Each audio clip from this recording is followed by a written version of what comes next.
Mes amis, l'obscurité totale du golfe Persique a été déchirée par un bruit que les généraux à Téhéran n'oublieront jamais. Alors que la diplomatie passait des appels téléphoniques désespérés, le pont d'envol du colossal porte-avions USS Abraham Lincoln s'est transformé en rampe de lancement de l'apocalypse. Il n'y a pas eu d'avertissement à la télévision, il n'y a eu que la détonation des catapultes à vapeur, projetant des chasseurs de 22 tonnes de 0 à 260 km/h en seulement 2 secondes. Et les images tactiques l'ont confirmé. Des chasseurs F-18 Super Hornets ont décollé à pleine vitesse, armés jusqu'aux dents, franchissant le mur du son en pleine nuit. La mission n'était pas de patrouiller, la mission était d'anéantir. Mes amis, écoutez bien. Que s'est-il passé ? Au cours des dernières 72 heures, il ne s'agissait pas d'un bombardement de représailles. C'était l'application systématique et froide de la plus pure ingénierie d'extermination militaire que possèdent les États-Unis. 170 cibles iraniennes confirmées ont été réduites en poussière et en cratères. Et aujourd'hui, allons-nous inverser la donne ? N'allons-nous pas parler d'abord de ce que les bureaucrates ont dit ? Allons-nous ouvrir la boîte noire et disséquer la force physique ? La capacité brute et les machines monstrueuses qui ont pénétré l'espace aérien iranien pour couper la colonne vertébrale de tout le régime. La porte d'entrée de l'enfer iranien n'a pas été défoncée par des politiciens. Elle a été forcée par les chasseurs F-16 CG Wild Weasels. Le travail des Wild Weasels est le plus dangereux de toute l'armée de l'air. Et si vous me suivez ici, vous le savez déjà. Ce sont des appâts vivants. Pesant près de 19 tonnes et volant à plus de 2000 km/h, ces pilotes pénètrent les premiers en territoire hostile pour attirer les radars iraniens. Lorsque l'opérateur iranien active son système de défense anti-aérienne, le capteur du F-16 détecte l'émission d'ondes et tire le missile AGM-88 RAR. Oui, le missile anti-radar implacable qui suit l'onde du radar ennemi et détruit l'antenne avec des explosifs à fragmentation. En quelques minutes, la côte iranienne est devenue complètement aveugle. Les écrans radars se sont éteints. Et avec la porte ouverte et les ennemis dans le noir, les véritables bêtes de somme sont entrées en scène. L'escadrille des F-15E Strike Eagle. Regarde le niveau de la machine qui a opéré au-dessus de l'Iran. Le F-15E est un Léviathan bimoteur. Il pèse 36 tonnes au décollage avec le réservoir plein. Il déchire les cieux. À la vitesse brutale de 2650 km/h, ce qui équivaut à Mach 2,5. Mais ce qui terrifie l'ennemi, ce n'est pas la vitesse, c'est ce qu'il transporte dans son ventre. Un seul Strike Eagle transporte 10 tonnes et demie d'armement létal pur. Ils n'étaient pas là pour larguer de petits missiles. Ils ont lâché une tempête de bombes GBU-31 JDAM. Nous parlons d'ogives de 907 kg. Presque une tonne d'acier trempé et d'explosifs guidés par satellite, avec une précision chirurgicale de moins de 3 mètres de marge d'erreur, et d'où le F-15E ne pouvait pas s'approcher. Les navires de surface et les sous-marins en mer ont tiré des missiles de croisière Tomahawk qui ont parcouru plus de 1500 km en rasant le sol pour écraser leurs cibles. Mais qu'ont-ils frappé avec toute cette force brutale ? C'est ici que le Pentagone a changé les règles du jeu. Faites attention. Ils n'ont pas seulement attaqué des casernes. La cible était l'artère économique et militaire de l'Iran. L'attaque s'est concentrée sur la destruction structurelle. Nous allons utiliser une métaphore précise pour que vous compreniez le génie sinistre de ce paquet d'attaques américain. Gardez bien ce concept en tête maintenant. Le tabouret à 3 pieds. Oui, mes amis. La survie du régime des mollahs iraniens repose sur un tabouret à 3 pieds, pour ne pas s'effondrer lors du démantèlement. Le premier pied, c'est le terrorisme dans le détroit d'Ormuz. Et le deuxième pied, c'est l'immense port maritime de Chandbahar, la seule sortie en eau profonde du pays vers l'océan Indien. Ça, vous le savez déjà. Et le troisième pied, c'est le réseau ferroviaire complexe qui relie la capitale Téhéran, la Russie et la Chine, en passant par le Turkménistan et le Kazakhstan. Au cours des dernières 72 heures, les chasseurs américains sont descendus du ciel et ont frappé les 3 pieds en même temps. En commençant par le deuxième pied, Chandbahar. Les bombes de 900 kg ont complètement anéanti la gigantesque tour de contrôle du port. Les médias internationaux disent que ce n'était qu'une tour de navigation civile. C'est un mensonge. Les renseignements ont confirmé que la garde révolutionnaire islamique utilisait la télémétrie sophistiquée de cette tour pour cartographier et coordonner la zone. Des attaques de drones kamikazes et de missiles balistiques contre des navires commerciaux dans le détroit d'Ormuz. Des quais logistiques, des navires entiers ont été détruits et engloutis par la mer. Mais le message le plus terrifiant a été l'attaque contre le troisième pied du tabouret. Le commandement central américain a physiquement détruit les ponts ferroviaires qui relient le nord-est de l'Iran aux lignes d'approvisionnement de l'Asie. Le principal pont ferroviaire de la route vers la ville sainte de Mashhad a disparu. Mais pourquoi Mashhad ? Parce que c'est le corridor direct vers la Russie de Vladimir Poutine et la Chine de Xi Jinping. C'est par ces chemins de fer que les célèbres cadeaux russes arrivent. C'est par là que la contrebande de pièces de missiles et de composants militaires circule pour alimenter la machine de terreur de l'Iran. La garde révolutionnaire elle-même a été obligée de s'exprimer publiquement, ravaler sa fierté pour admettre que 2 personnes. Des ponts vitaux ont été détruits et tout le transport ferroviaire de passagers et de marchandises entre Téhéran et Mashhad a été paralysé. Les artères du pays ont été obstruées par du béton tordu. Le pont s'est effondré. Ce n'est pas une attaque tactique, mes amis, c'est un étranglement stratégique. C'est Washington qui dit aux ayatollahs « Nous n'allons pas seulement vous briser les jambes, nous allons détruire l'accès. Plus rien par où vous recevez les armes de Moscou. Nous allons éliminer votre capacité à vous relier à l'Asie.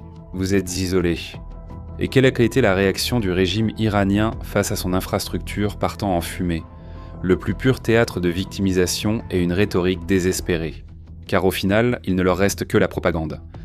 Le négociateur en chef du Parlement iranien, Mohamed Bagher Ghalibaf, s'est précipité au micro désespéré pour dire « Si vous attaquez, vous serez frappés ». Le détroit d'Ormuz ne s'ouvrira qu'avec des accords iraniens et non avec les menaces américaines.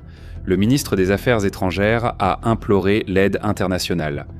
Ils venaient tout juste d'organiser les funérailles de leur guide suprême et voulaient que le monde les laisse mettre le feu au golfe Persique en signe de deuil, sans en subir les conséquences. Et dans un dernier acte de délire et d'arrogance, le régime a lancé une menace directe, publique et mortelle contre le symbole suprême du pouvoir américain. Ils ont menacé d'abattre l'avion du président des États-Unis. Ils ont visé l'Air Force One de Donald Trump.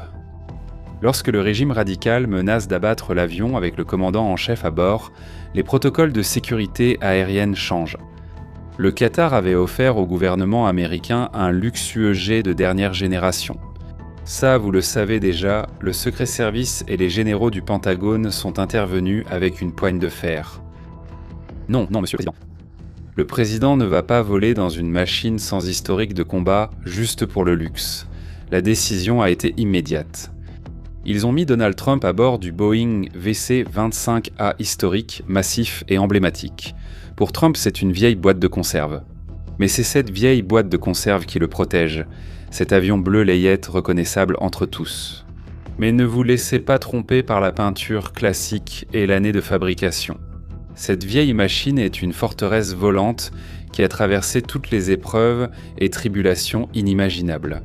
Elle possède des coques blindées contre les impulsions électromagnétiques, des leurres thermiques capables de brûler les rétines, des suites remplies de contre-mesures électroniques et des communications à spectre inviolables. C'est l'avion dont le Secret Service savent qu'il peut encaisser des coups et rester en vol. Les nouveaux avions présidentiels, qui seront les véritables remplaçants modernes, ne seront prêts et livrés qu'en 2028. D'ici là, Trump a décollé à bord de l'appareil le plus emblématique de la planète. Il a survolé la crise dans le classique jet bleu ciel. C'était le plus grand doigt d'honneur diplomatique que l'Iran pouvait recevoir. Et cela prouve une chose. Les États-Unis ne font absolument pas confiance au Qatar. Le Qatar a offert le cadeau de plusieurs milliards. Une chose est d'offrir un cadeau pour acheter la confiance. C'en est une autre de réussir à obtenir cette confiance. Et cette décision du gouvernement américain, de l'establishment du Secret Service de ne pas utiliser le cadeau qatari au moment le plus décisif prouve qu'au bout du compte, on ne peut pas faire confiance à un État radicalisé, soutien et bénéficiaire, ou les frères musulmans qui jurent de détruire les États-Unis et d'anéantir Israël. En revanche, il a été démontré que la technologie mûre et éprouvée des États-Unis humilie toute rhétorique radicale de généraux cachés dans des bunkers. Les ayatollahs se sont retrouvés en résidence surveillée à l'échelle mondiale, entourés de feux et avec leurs lignes logistiques coupées.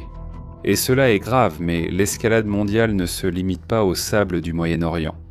La planète est, et nous entrons maintenant dans le tour mondial avec la mise à jour la plus lourde de l'échiquier en Europe de l'Est. Parce que l'Ukraine a déchiré les manuels de retenue et a lancé sa plus violente et profonde offensive contre le territoire de Vladimir Poutine. L'attaque ne s'est pas limitée à la ligne de front. Des drones ukrainiens ont pénétré profondément sur le territoire russe et ont frappé la ville de Taganrog, déclenchant un incendie incontrôlable dans le port stratégique et touchant la principale école d'aviation militaire portugaise, mutilant la formation de nouveaux pilotes et ingénieurs de Moscou. En même temps, les raffineries russes vitales ont commencé à fondre. La colossale raffinerie de pétrole Disque a été incendiée par des véhicules aériens sans pilote ukrainiens. Et la Crimée, annexée par Moscou, a de nouveau été soumise à des attaques méthodiques de coupures de courant, faisant disparaître la péninsule des radars et brisant la sécurité de l'arrière russe. Mais l'information vitale que les médias ont tenté de cacher et que nous vous apportons, c'est le massacre de la flotte fantôme de Poutine. Lors d'une campagne d'anéantissement naval qui n'a duré que 4 jours en mer d'Azov, les services de renseignement ukrainiens ont localisé, ciblé et frappé pas moins de 36 pétroliers de la soi-disant flotte fantôme russe. 36 navires transportant le pétrole clandestin qui finançait la machine de guerre de Moscou. Zelensky a frappé au cœur du régime. Les eaux de la mer d'Azov ont été baignées de fumée noire. C'est un trou de plusieurs milliards dans la principale source de revenus de la Fédération de Russie. La guerre touche désormais le portefeuille du Kremlin. Mais toute projection de puissance, qu'elle vienne des Ukrainiens ou de la force létale des F-18 lancés depuis le pont de l'Abraham Lincoln, a un coût réel. Maintenant, je veux que vous fassiez attention, car le coût, c'est le sang. Et nous devons parler du facteur humain, de la tragédie militaire qui soutient la puissance massive des États-Unis. Récemment, la marine a mis fin aux opérations de recherche et de sauvetage et a officiellement identifié le militaire américain disparu la semaine dernière dans les eaux sombres du golfe Persique.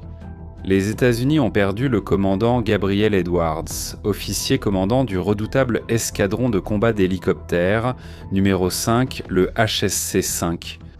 Le commandant Edwards était à bord d'un hélicoptère utilitaire 60S en tant qu'opérateur, opérant à partir du porte-avions USS George W. Bush lorsque l'appareil a subi une panne fatale et a été contraint d'effectuer un atterrissage d'urgence extrêmement violent sur l'eau le 1er juillet. Sur les 4 membres d'équipage à bord de cette machine de 7 tonnes, les équipes de secours ont réussi à récupérer 3 marins vivants dans les eaux agitées de la mer d'Arabie. Mais le commandant Edwards, le chef de l'escadron, a été englouti par la mer. Les recherches ont duré plusieurs jours et ont été suspendues, mais le commandant du groupe d'attaque, le groupe aéronaval d'attaque Dix, s'est exprimé publiquement avec des mots lourds et empreints de douleur. L'héritage de Gabe en tant que mari, père, ami et leader intrépide ne sera jamais oublié. Bien que nous soyons loin de chez nous, notre soutien sincère reste aux côtés de la famille, a-t-il déclaré. La mort du commandant Edwards est un coup de poing dans l'estomac. Pour nous rappeler que la guerre n'est pas seulement un spectacle de technologie sur des écrans infrarouges, la lutte pour la liberté mondiale se paie par le sacrifice de généraux de terrain, de héros américains et de pères de famille qui se mettent eux-mêmes en première ligne pour projeter la force à des milliers de kilomètres de chez eux. Hommage militaire absolu à un homme mort en servant. Mes amis, et face à ce niveau de profondeur et de sacrifice que nous disséquons chaque jour, j'ai besoin que vous m'accordiez juste 1 minute d'attention. Ce qui est en jeu maintenant, ce n'est pas l'ego superficiel, mais la consolidation de notre territoire d'intelligence. Le système algorithmique mondial, la presse traditionnelle et les politiciens qui dominent le mécanisme font tout pour pousser le citoyen au fond du gouffre de la futilité. Ils veulent que vous consommiez des vidéos de danse et que vous ne voyiez pas le jeu sombre qui détruit votre souveraineté et celle de votre portefeuille. Mais nous avons forgé exactement l'opposé. Nous avons créé ici une communauté fermée d'analystes d'élite, des hommes et des femmes qui comprennent les rouages du véritable pouvoir. Et parce que nous ne baissons jamais la tête devant le superficiel, nous venons d'être officiellement nominés pour le prix IBEST. Oui mes amis, dans la catégorie d'influenceurs politiques. Et donc c'est le moment précis d'écraser le système avec nos propres chiffres. Il ne s'agit pas de remporter un prix, c'est une démonstration de force brute. C'est prouver à l'algorithme et aux détenteurs du pouvoir que l'analyse froide, la défense de la liberté et de la démocratie technique et géopolitique ont bel et bien une armée irrésistible et dévastatrice derrière elle. Eh bien, le lien pour le vote officiel se trouve dans la description de la vidéo et est épinglé dans le premier commentaire. Vous pouvez voter 3 fois par jour pour que nous restions dans le top 10 jusqu'à la fin de cette étape. Mais il y a un détail merveilleux. Vous nous avez déjà placés à la première place au cours des dernières 72 heures. Alors maintenant, je fais appel à vous. Toi qui me suis en ce moment. Arrête ce que tu fais pendant 30 secondes. Clique sur ce lien maintenant. Dépose ton vote pour la vérité brute et fais en sorte que le poids de notre communauté d'analystes fasse s'effondrer la médiocrité d'Internet. L'appel a été lancé. Je t'attends là-bas. Mes amis de la mer déchirée par les attaques ukrainiennes contre les 36 navires, les fantômes de Poutine, à la coupure totale des chemins de fer iraniens avec des bombes américaines d'une tonne.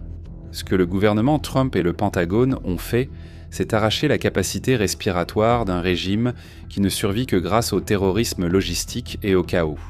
Le message des machines qui volent à 2 fois la vitesse du son et des bombes GBU-31 est sans équivoque. La patience est à bout. Je vais vous demander, qui faites partie de notre élite militaire intellectuelle, de participer à cette phase de conclusion. Pour montrer la compréhension parfaite de ce scénario et démontrer à la plateforme le niveau cognitif de notre communauté, descendez maintenant dans les commentaires et tapez les 2 mots qui définissent l'état de l'Iran. Après avoir perdu son tabouret à 3 pieds, tapez le mot « effondrement logistique ». C'est tout ce qui reste. Il n'y a pas de chemin de fer vers l'Asie. Il n'y a pas de port en eau profonde sécurisé. Il n'y a pas de contrôle du détroit. Tapez maintenant dans les commentaires « effondrement logistique ». Gravez notre signature et renforcez la pertinence du savoir dense. Le monde est en rupture, mais la vérité sera toujours notre encre. Le phare géopolitique reste allumé et implacable. Et pour vous qui ne vous contentez pas de la surface et souhaitez opérer à un niveau encore plus poussé, j'ai un message direct. Nous avons créé une plateforme exclusive. Notre bunker de renseignements blindé est totalement libre de censure.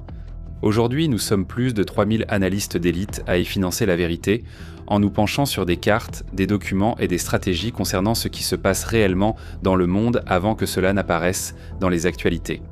Le QR code est à l'écran maintenant, et le lien se trouve dans la description ainsi que dans le premier commentaire épinglé.